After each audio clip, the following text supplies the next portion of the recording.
يقدم نفس مستوى مركز 10، هل مستر بريرا بيلعبه هو لظروف مباراه ولا هو مصنفه مركز هو؟ تاني حاجه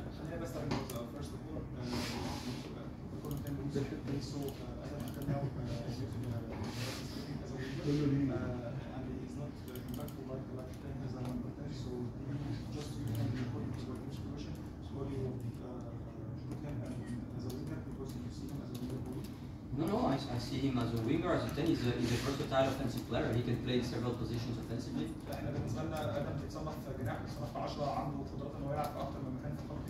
And today we needed him more as a winger than as a 10 because Nasser Maher was playing well, and so we had no reason to put Adam in the number 10 position. احنا النهارده احتاجناه اكتر في مركز الجناح لان احنا شفنا ان ماهر كان بيأدي بشكل كويس في مركز 10 وبالتالي ما احتاجناش نحط ادم مكان ناصر ماهر.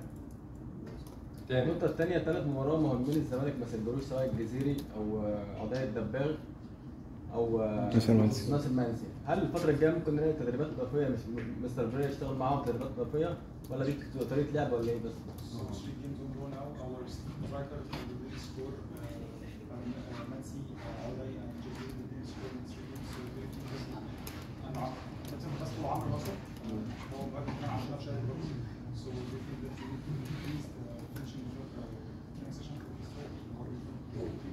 We do that a lot on training.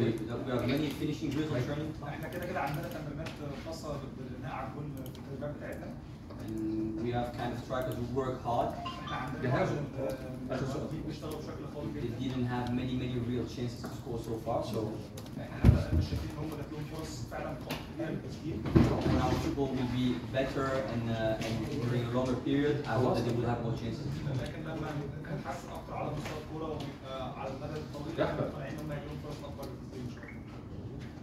شكرا.